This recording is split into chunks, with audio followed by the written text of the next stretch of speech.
Welcome to the story of a man who painted beauty with pain.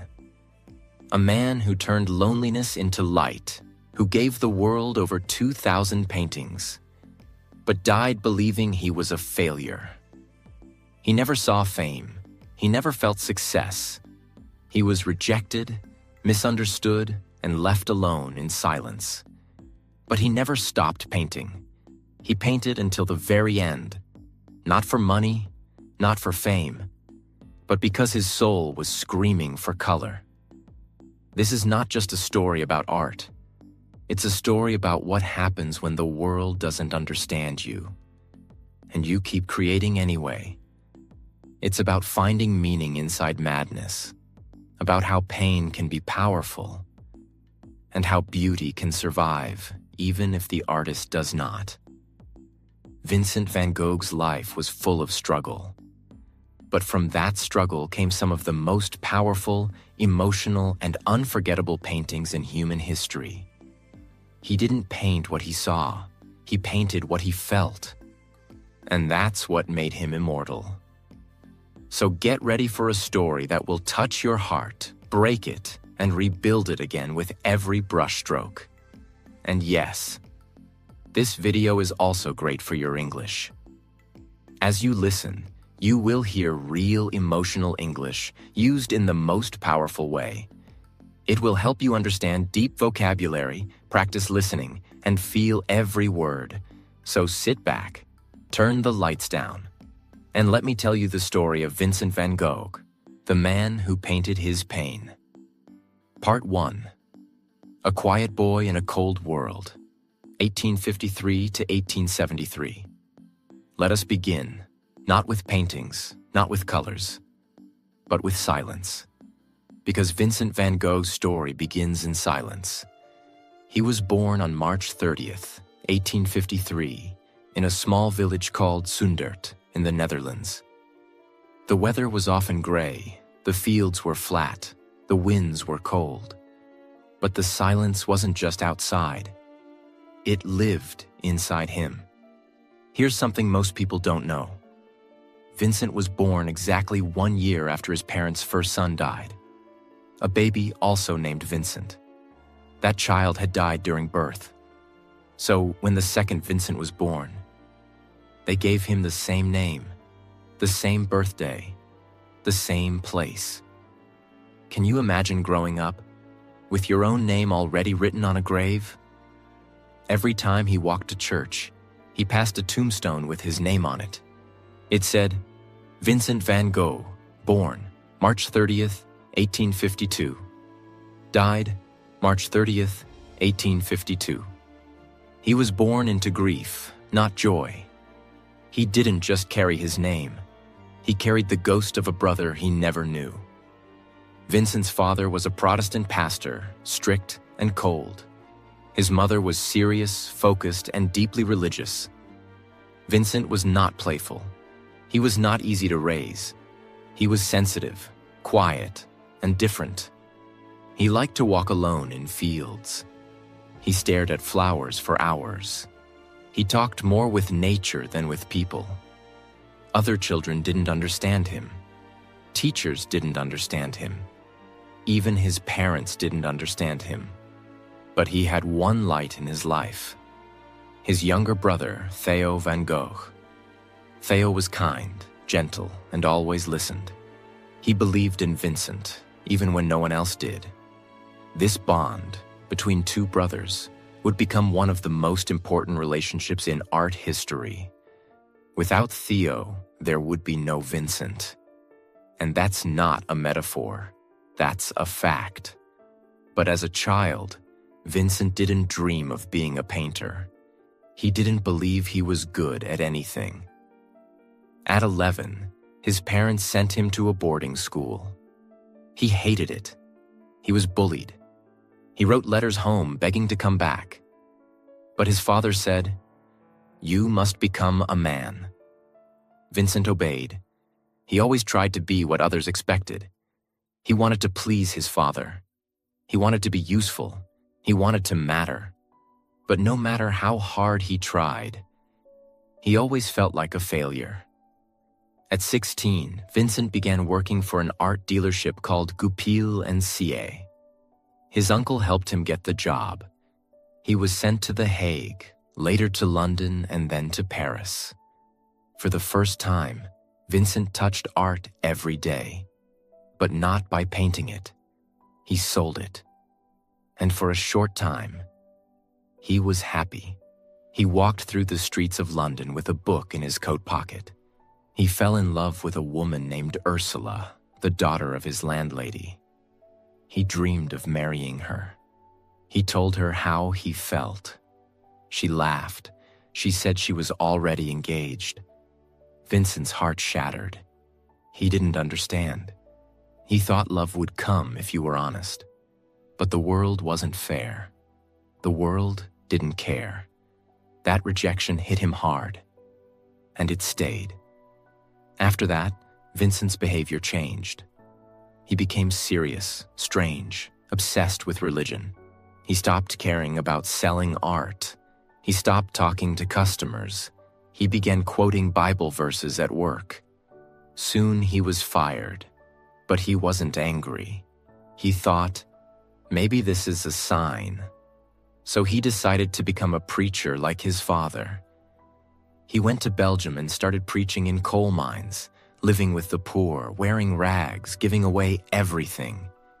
He wanted to suffer like them. He believed suffering was holy, but even there, he was rejected. The church said he was too extreme, too emotional, too unstable. He was sent away again. Vincent was now 27 years old. He had failed as a son, failed as a salesman, failed as a preacher, failed as a man. No job, no love, no future. But in this moment of complete failure, something new appeared. A voice inside him said, "Then I will be a painter." After being dismissed from the church mission in Belgium, Vincent wandered alone through the gray, cold streets of Borinage, a coal mining region. He had no job, no money, and no direction. But he had one thing left: a deep need to express something that words could no longer carry. He lived among the miners, men with blackened faces, coughing from dust, their hands cracked from work. He saw their wives washing clothes in freezing rivers. He saw children with bare feet and empty stomachs. He shared their food, slept on the floor, and wore the same torn clothes they did. The church called him too extreme, but he wasn't trying to impress anyone anymore. He just wanted to understand suffering, and more than that, to capture it. That's when a thought struck him. If he could not preach with words, maybe he could preach with colors. He began to draw the people he saw, the miners, the mothers, the hungry children, their tired eyes, their hard lives. His drawings were rough, simple, but honest. Every line carried feeling. And for the first time, Vincent felt that he was doing something real, something that came from his heart. He decided, I will become an artist. It was 1880. He was 27 years old. Most artists start young. He was beginning when others gave up. Vincent didn't have money for paint, brushes, or canvas. He used charcoal, pencils, and cheap paper. He taught himself anatomy, perspective, and shading by copying books and studying the Bible.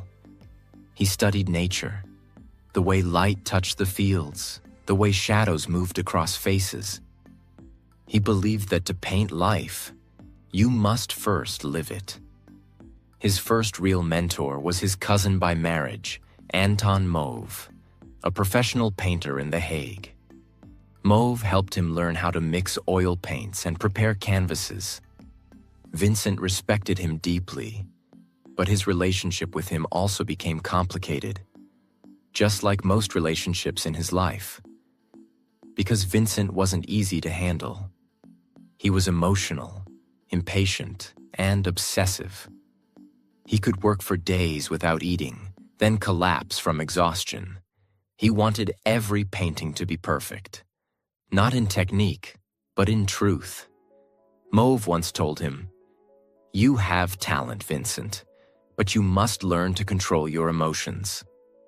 Vincent replied, "If I control my emotions, there will be no art."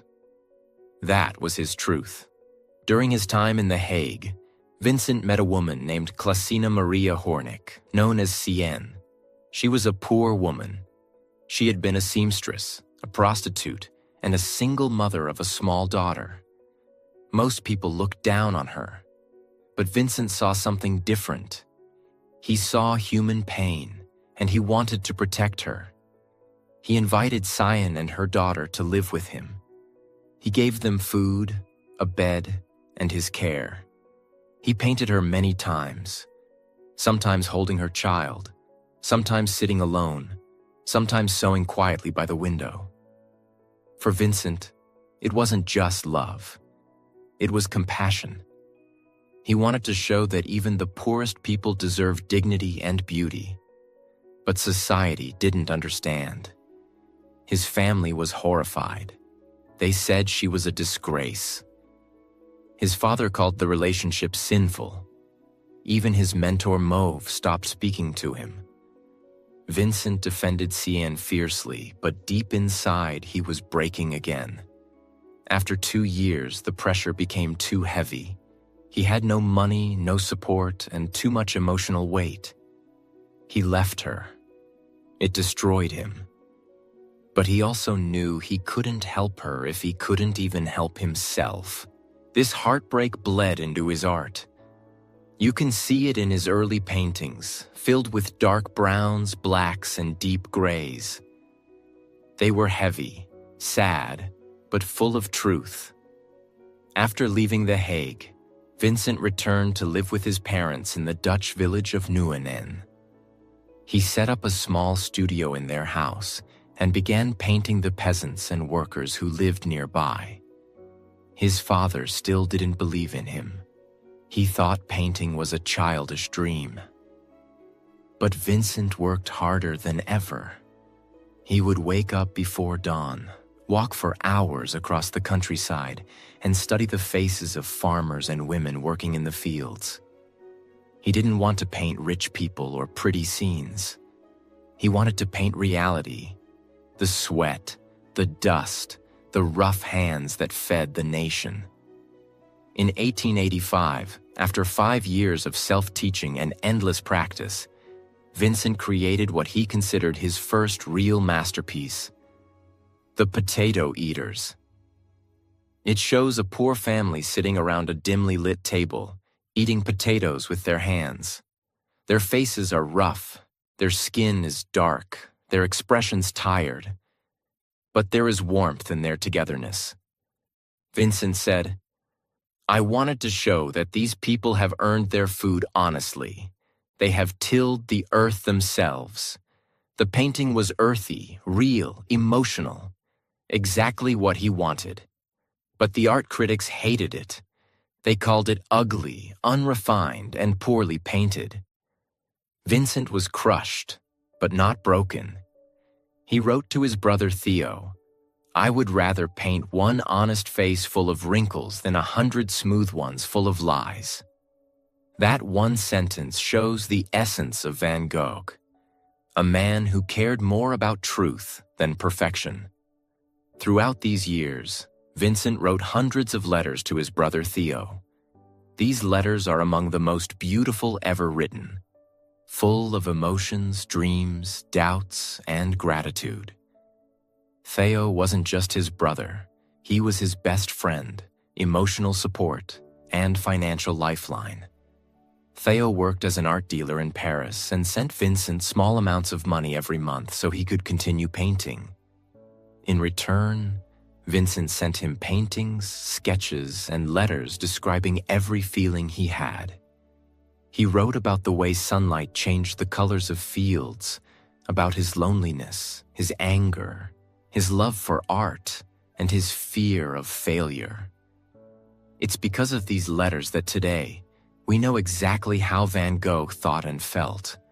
But life in Nieuwenen wasn't peaceful. Vincent had problems everywhere he went.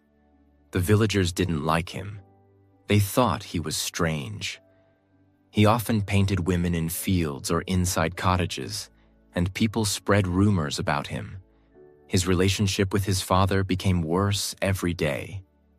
In 1885, tragedy struck. His father died suddenly of a heart attack. Vincent blamed himself. He thought his stubbornness and behavior had caused his father stress.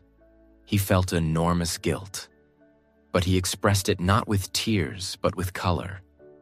He began painting even more obsessively. Day after day, he stood in the cold, mixing paints with trembling hands, trying to turn sadness into something beautiful. But inside, he was still lost. He needed change. He needed new air, new light, new inspiration. By 1886, Vincent decided to leave his home and move to Paris, where his brother Theo lived. He wanted to see the modern art world, to meet other painters, to learn new styles. He believed that Paris would change his life. He packed his paints, brushes, and canvases, said goodbye to the small Dutch village that never understood him, and took the train toward the city that would shape the rest of his life. He didn't know it yet, but Paris would introduce him to color, friendship, rivalry, and the beginning of madness. Part 2. The Colors of Paris, 1886 to 1888. In February 1886, Vincent Van Gogh arrived in Paris, where his younger brother Theo was working as an art dealer. Theo welcomed him with open arms, but he was shocked. Vincent looked like a ghost. He was thin, pale, sickly. He had barely eaten. His clothes were worn out. But in his hands, he carried a small bag with what mattered most: his paintings. When Theo saw them, dark, heavy, brown-toned, he was silent. Because Paris was different now. The world of art had changed. A revolution was happening. Impressionism. At first, Vincent hated what he saw in Paris. Artists were painting bright pinks, blues, and yellows.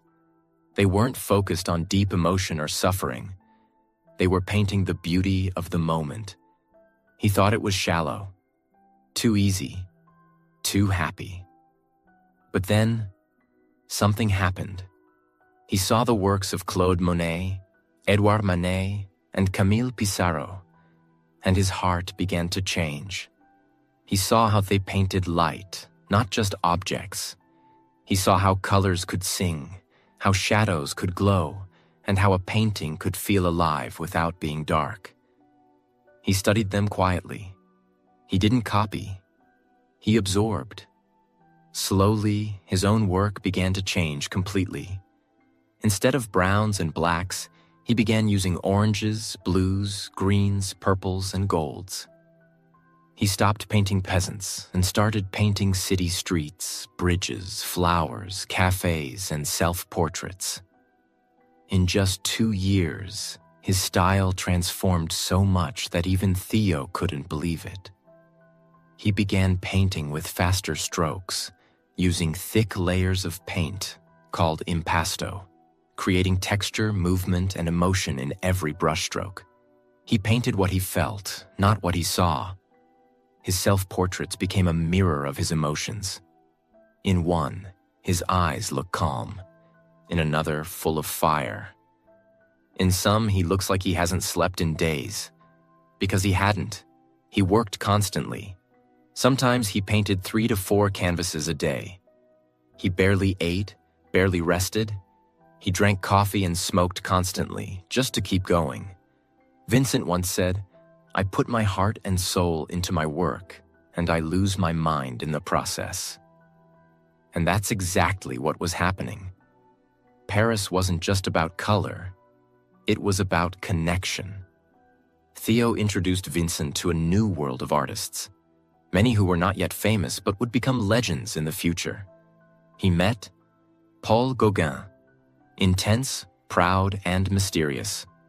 Henri Toulouse-Lautrec, short, wild, and brilliant. Émile Bernard, young and experimental. Georges Seurat, the creator of pointillism.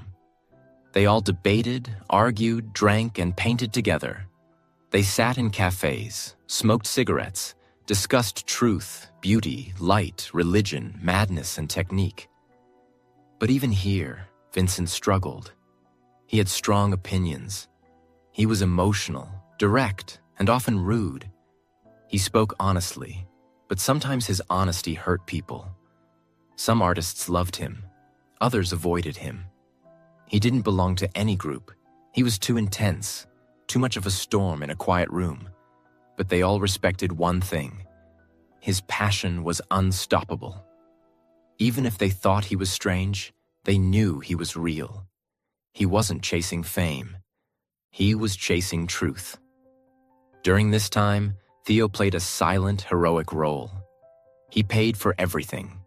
Vincent's food, rent, paint, canvas, brushes, and medical treatment. Even when Vincent ignored him, argued with him, or disappeared for days, Theo stood by him. Theo even tried to sell Vincent's paintings to clients, but nobody bought them. They said, "Too messy, too emotional, too wild. He will never be successful." Theo wrote to friends, "My brother may be mad, but his madness is pure." Imagine the pain Theo must have felt, seeing the genius, but knowing the world was blind.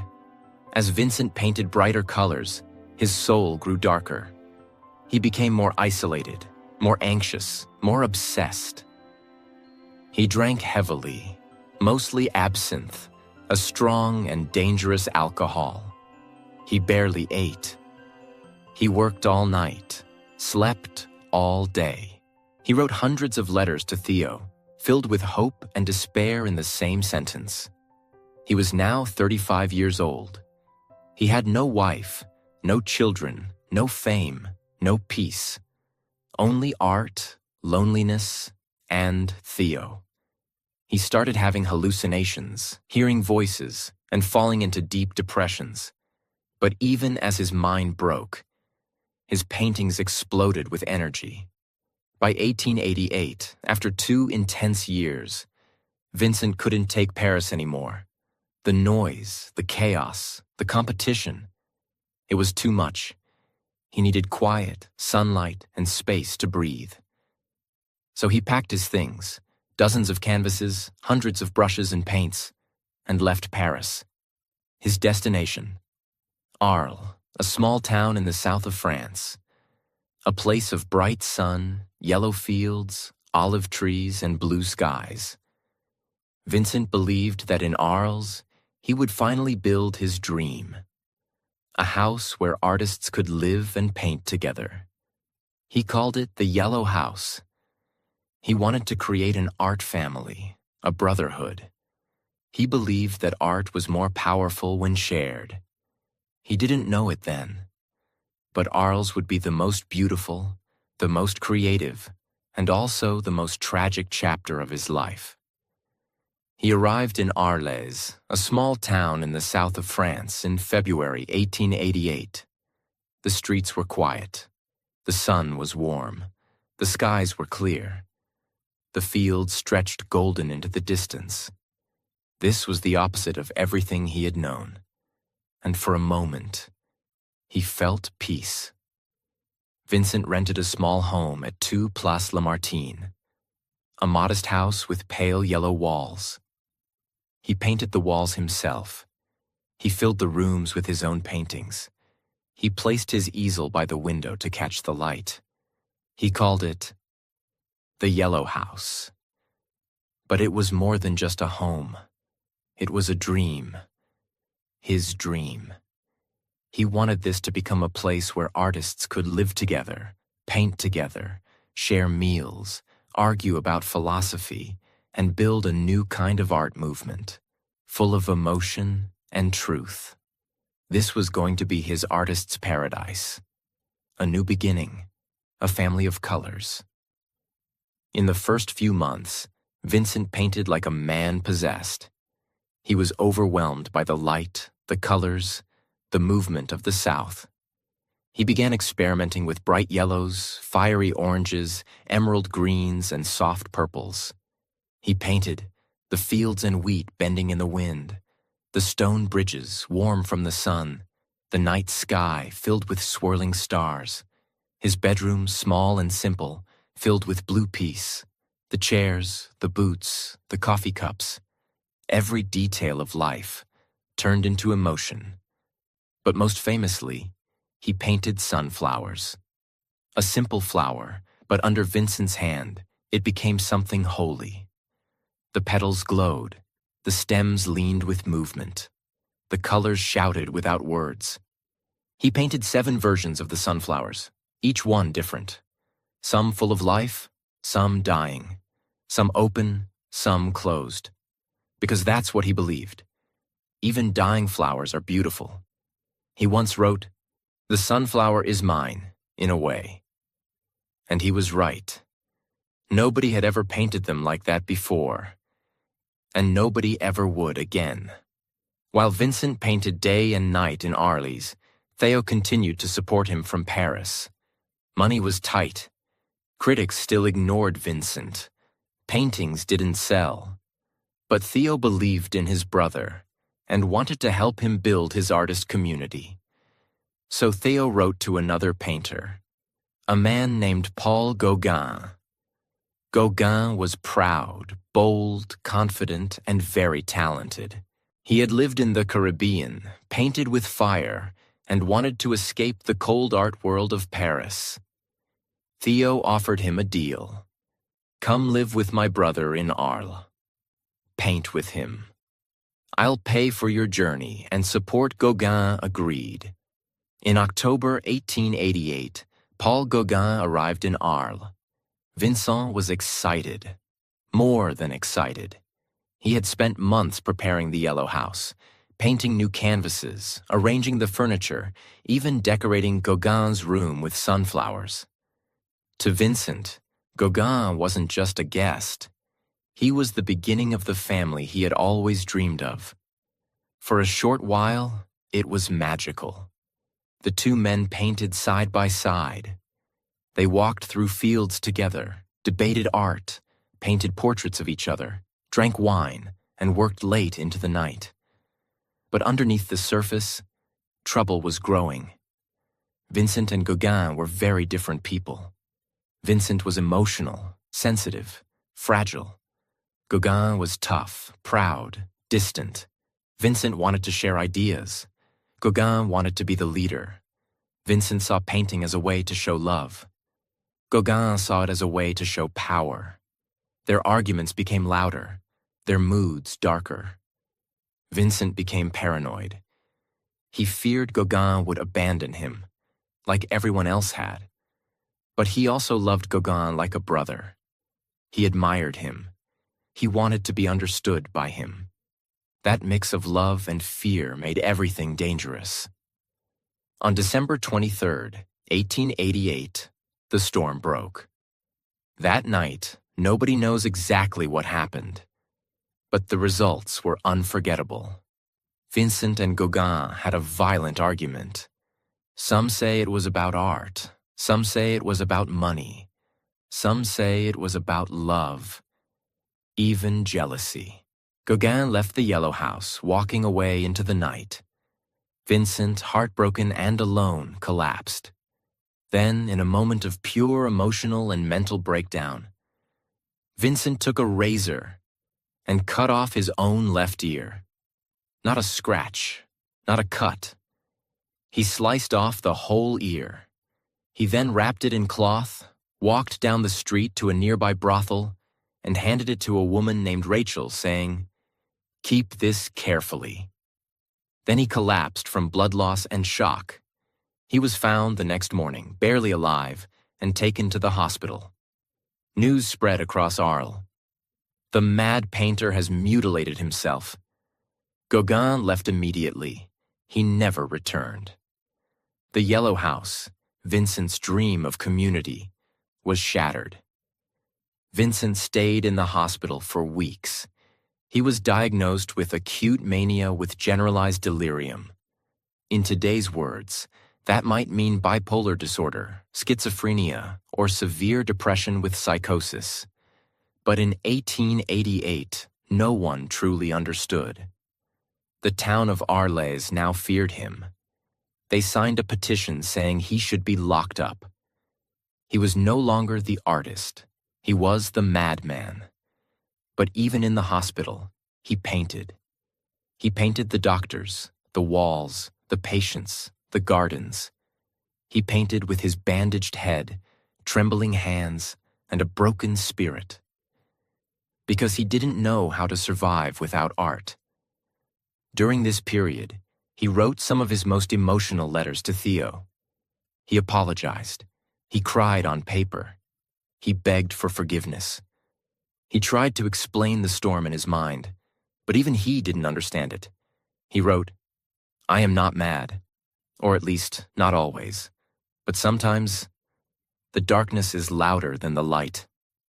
Theo never gave up. He never blamed him. He simply said, "Paint when you can. Rest when you can't. I will be here." That love, pure, unconditional, kept Vincent alive. In January 1889, Vincent was allowed to return home. But it wasn't the same. The yellow house now felt empty, haunted. His neighbors avoided him. Children ran away when he walked by. He tried to paint again, but the silence inside the house was too loud. The dream was dead. The family he imagined had vanished. He knew he couldn't stay. So in May 1889, Vincent made a decision that shocked even Theo. He voluntarily admitted himself into a mental hospital, not because he was forced, but because he was afraid of himself. He went to Saint-Rémy-de-Provence, a former monastery turned into an asylum. It was quiet, surrounded by gardens, fields, and stone corridors. He brought his paints with him, and there, in that silent place, he created miracles. Part 3, The Starry Night and the Storm Within, 1889 to 1890. The gates of Saint Paul de Moselle Asylum closed behind him in May 1889. Vincent Van Gogh entered not as a prisoner, but as a man who was terrified of what his own mind might do next. The asylum stood outside the small town of Saint-Rémy-de-Provence, in the south of France. Once it had been a monastery. Now it was home to about 30 men suffering from mental illness. Thick stone walls kept the world out, and the patients in. The rooms were small, with iron bars across the windows. At night, the wind howled through the olive trees outside, echoing like ghosts. But Vincent did something no one expected. Instead of despairing, he made the asylum his studio. His cell was bare, a bed, a chair, a small table. But from the narrow window, he could see the gardens, and beyond them, the hills of Provence. That small rectangle of sky became his universe. He was allowed to walk outside under supervision, so he studied the olive groves, the cypress trees, the wheat fields, and the blue mountains in the distance. Every day he carried his paints, brushes, and easel into the courtyard. The other patients watched him quietly, some talking to themselves, some staring into space. But Vincent was calm when he painted. It was the only time his mind stopped shouting. He wrote to Theo, "I feel calm when I paint. The suffering passes, and I feel harmony again." At first, he painted what he saw directly around him. The garden of the asylum, full of irises and roses. The long corridors echoing with footsteps. The doctors and attendants who cared for him. He painted self-portraits again, dozens of them. Because, as he said, "I have no other model."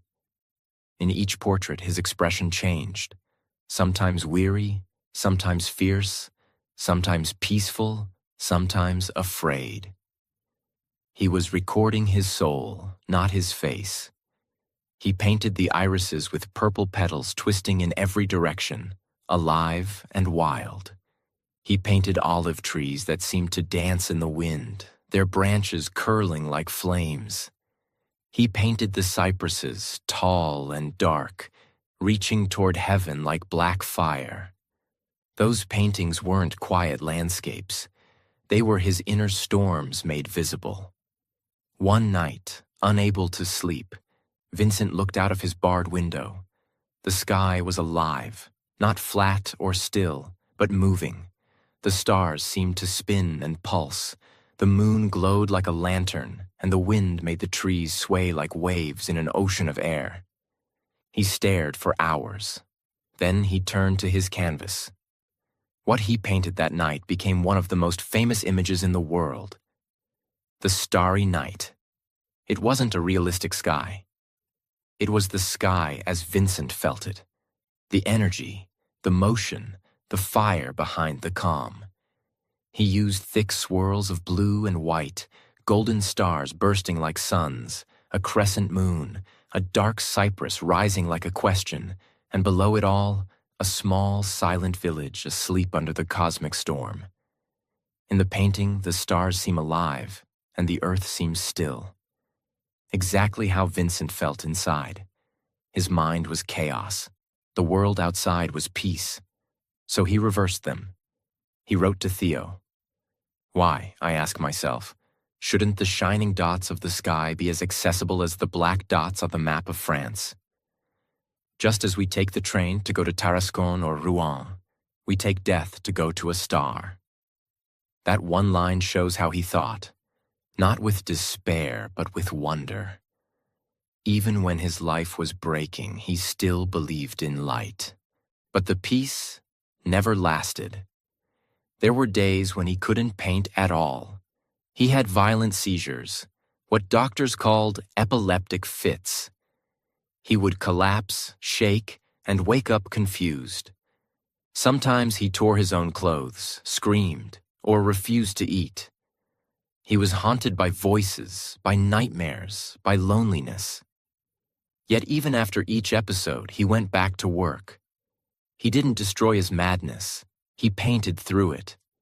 He wrote to Theo, I am unable to describe exactly what is wrong with me. There are moments when I am terribly anxious and I don't know why. But I must go on working as if nothing had happened. That sentence alone defines his genius. He kept painting even when he didn't trust his mind. Throughout his time in Saint-Rémy, Vincent wrote over 150 letters to Theo. They are some of the most tender letters ever written between two brothers. He described each painting in detail, the colors, the brushstrokes, the mood. He told Theo how the cypresses fascinated him, how the wheat fields made him think of eternity, how he felt trapped yet strangely alive. And always, he thanked Theo for his patience and money. Theo, in return, kept encouraging him. He promised that one day people would see Vincent's worth. He sent him supplies, words of love, and sometimes paintings from other artists so Vincent could study them. This connection was Vincent's only thread to the outside world, his only proof that someone still cared. During that single year in the asylum, he produced more than 150 paintings, an almost impossible number given his illness. Among them were The Starry Night, Wheat Field with Cypresses, the olive trees, irises, the Garden of the Asylum, Self-Portrait with Bandaged Ear, The Reaper, The Sour. Each of these works glows with movement, skies swirling, fields vibrating, trees twisting. It was as if his brush was breathing. Every painting was both a prayer and a scream. Doctors noticed that when he painted, his mind seemed clear. So they encouraged him to continue. Painting became his therapy, his medicine, his reason to stay alive. By early 1890, Vincent's condition improved slightly. He was calmer, more focused, and longed to see the world again. He missed the sound of people, the smell of Paris, and above all, he missed Theo, who had just become a father to a baby boy, Vincent Van Gogh, named after him. When Vincent read Theo's letter telling him that his nephew would carry his name, he cried. He felt, perhaps for the first time, that his life had meant something. But there was also a quiet fear. Theo's health was failing. He was overworked and poor. He wrote that the Paris air was heavy, his wife was tired, and money was scarce. Vincent felt guilty. He thought he was a burden. He wrote, "If I could be of some worth, if only to ease your burden, I should be glad to do so. But it seems I am fit for nothing." Still, he wanted to try again. He asked the doctors if he could leave the asylum and paint in freedom once more. After a year of treatment, they agreed. In May 1890, Vincent left Saint-Rémy. He carried with him his paints, his canvases, and his endless hunger for light. Part 4. The Final Days and the Immortal Legacy, 1890 and beyond. When Vincent van Gogh stepped out of the train at Auvers-sur-Oise in May 1890, the air smelled of wheat and rain. The village lay just a short ride from Paris, but felt like another world. Quiet, green, full of winding lanes and gentle hills. After a year inside the asylum at Saint-Rémy, the wide-open sky felt like freedom itself. He carried only a small bag, a few shirts, sketchbooks, brushes, paints, and canvases. Everything else he owned, every dream, every wound, was inside him. Vincent found a room at Auberge Ravoux, a simple inn run by Arthur Gustave Ravoux and his family. His tiny room was under the roof. One window, a wooden bed, a narrow table, and a chair. It cost him 3.5 francs a day, including meals. He paid with money Theo sent every month. Just across the village lived Dr. Paul Gachet, a physician who treated artists. He was eccentric, with long hair and deep eyes, but he truly cared for painters. Dr. Gachet loved art. His house was filled with paintings and the smell of turpentine. Theo had written ahead, begging him to watch over his brother. When Vincent met Gachet, he liked him immediately.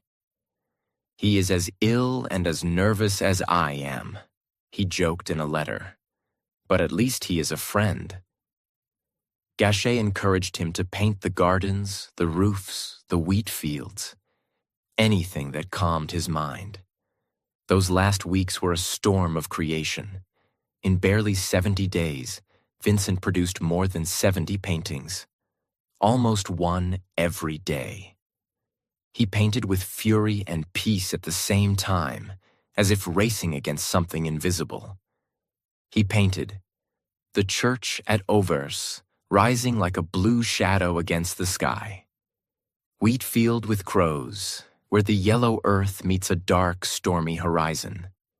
Portrait of Dr. Gachet, with hands folded and eyes full of melancholy. Thatched cottages, the town hall, the White House at night, and countless fields of wheat bending in the wind.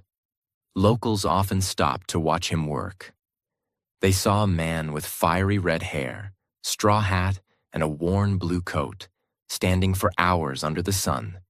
Sometimes he muttered to himself. Sometimes he sang. He never seemed tired. He told Dr. Gachet, "I feel calm here. The countryside is very beautiful. I could work here forever." But forever was close. Vincent still wrote letters almost every day to Theo, who was now married and had a baby son, Vincent Willem. He was proud that the child carried his name. But beneath the joy, he felt guilt. He knew Theo's finances were collapsing. Art sales were poor, his health was failing, and he had a wife and child to care for. Vincent wrote, "I risk my life for my work, and my reason has half foundered in it." And later, "What can I do, my dear brother, except go on? I cannot be other than I am." Theo begged him to rest, but Vincent couldn't. He painted like a man who knew time was short. He told people, "I am trying to do as much as I can before the light fades." Though his letters sounded calmer, his inner world was restless. He was plagued by sudden waves of sadness and fear that no one could explain. Sometimes he spoke normally. Other times, he fell into long silences. He walked through the wheat fields alone for hours, staring at the horizon. To the villagers, he seemed strange but harmless. A quiet man who always painted. Children followed him curiously. Adults nodded politely but whispered about the crazy Dutchman. He began to worry that Theo might lose his job and be unable to support him. He believed he was a burden, the same thought that had chased him since youth. The more he painted, the more he felt he was painting against his own despair. That Sunday morning was bright and warm. Vincent left the inn after lunch, carrying his paints and a revolver, probably borrowed from the innkeeper for scaring birds. He walked to the vast wheat fields outside the village. The sun glowed over the golden heads of grain, and crows wheeled in the air. He set up his easel. Nobody knows exactly what happened next. At some point that evening, a gunshot echoed across the fields. Later, as the sun went down, the painter was seen staggering back toward the village, holding his stomach. He had been shot in the chest. He climbed the narrow stairs to his small room and collapsed on his bed. When the innkeeper rushed to him, Vincent whispered, "I wanted to kill myself." They called for Dr. Gachet. The bullet had missed his heart but lodged deep in his body. Surgery was impossible. He was in terrible pain, but calm. Gachet asked if he was suffering. Vincent said softly, "The sadness will last forever." A telegram was sent to Paris. Theo dropped everything and took the first train to Auvers. When he reached the inn the next morning, he found his brother lying in bed, pale and breathing heavily, his hands stained with paint. They spoke quietly for hours. Vincent told Theo not to blame anyone, that he had done it himself. He asked about his nephew, about Jo, Theo's wife, about the baby. Theo held his hand, weeping. Late that night, around 1 a.m. on July 29, 1890, Vincent took one last deep breath and died in his brother's arms. He was 37 years old. Theo wrote later, "He wanted to die in peace, and I, who loved him, had to let him go." 2 days later, on July 30th, the people of Auvers carried Vincent's coffin to the small village cemetery. It was covered with sunflowers, wildflowers, and yellow dahlias. His canvases were placed against the walls around him. Artists, villagers, and friends stood silently. Dr. Gachet delivered a short speech. He was a great artist, more an artist than all of us together. He had only one desire, to express what was in his heart. Theo stood by the grave, unable to speak. When the coffin was lowered, the air was heavy with the smell of wheat and paint. After Vincent's death, Theo's health collapsed completely. He was exhausted, depressed, and heartbroken. He wrote letters saying he heard his brother's voice in his dreams. Within 6 months, he became severely ill and was taken to a hospital in the Netherlands. On January 25, 1891, barely half a year after Vincent's death, Theo Van Gogh also died, at the age of 33. He was buried in Utrecht. Later, in 1914, Theo's wife, Jo Van Gogh Bonger, arranged for his body to be reburied next to Vincent in Auvers-sur-Oise. Today, the two brothers rest side by side, their graves covered with ivy, under the same open sky they both loved. After losing both men she loved, Jo inherited hundreds of Vincent's paintings and letters. She could have sold them cheaply or hidden them away. Instead, she made it her life's mission to show the world who Vincent truly was. She organized exhibitions, translated and published the letters of Vincent van Gogh, and tirelessly promoted his art. Through her, people began to see not the madman, but the visionary. By the early 1900s, critics finally understood his genius. Collectors paid attention. His paintings appeared in museums. One by one, the canvases that had been laughed at or ignored became treasures. 30 years after his death, his name spread across Europe. By mid-century, he was taught in every art school. Today, his works are valued in hundreds of millions of dollars, hanging in the world's greatest museums: the Van Gogh Museum in Amsterdam, the Musée d'Orsay in Paris, the Metropolitan Museum in New York. But more important than the money or fame is what his art represents: honesty, emotion, courage, and beauty born from suffering. He painted the way he felt, not the way he was told. He proved that even when life is filled with pain, the soul can still create light. Vincent van Gogh's life was not a failure. It was a lesson, a reminder that value doesn't always arrive during life. He died believing no one cared, yet his work now comforts millions. Every brushstroke was a heartbeat, every color a cry for understanding. He gave us a way to see the world not as it is, but as it feels. He taught that beauty can exist inside sadness, that a single person, no matter how broken, can change the way humanity sees everything. Imagine the scene of his final painting. A wheat field, the sky split by black crows, paths that lead nowhere. Some see it as a vision of death. Others see it as freedom. Perhaps it was both. The crows were flying home. The wheat was ready for harvest. He had finished his journey. And as the wind moved across the field, the stalks of wheat bent and shimmered. The same golden light that once fell on a boy in the Netherlands.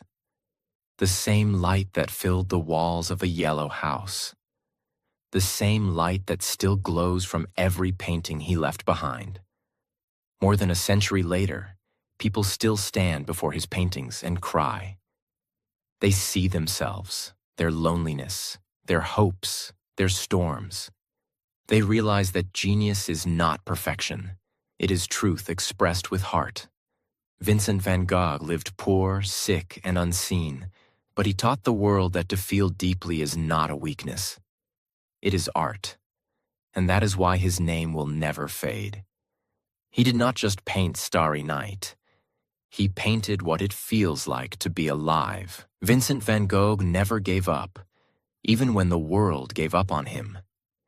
He failed in school. He failed in love. He failed in business, in religion, in friendship. But he never stopped searching for what was real. And when he found painting, he held on, not for money, not for fame, but because it was the only way he could stay alive. He didn't paint for galleries. He painted to breathe. He painted when his hands shook. He painted when his mind collapsed. He painted when nobody believed in him. Except one person, Theo. And that's one lesson we must never forget. Sometimes one person believing in you is enough. Enough to survive. Enough to keep creating. Enough to leave a mark on the world. Vincent taught us that you can be poor and still give something priceless. That you can feel broken and still create something whole. That you can die unseen and still become eternal. And most of all, he showed us that you don't have to be perfect to matter. You just have to be honest. honest with your heart, honest with your voice, honest with your pain. Because someone, somewhere, one day, will finally understand. If this story touched your heart, if you learned something about art, about pain, or about life itself, then subscribe to this channel. We don't just tell stories, we share truth. We help you learn English with emotion, and we remind you that your story matters too. Thank you for being here. And remember, even in the darkest night, someone is painting stars for you. Subscribe now. Your journey is just beginning.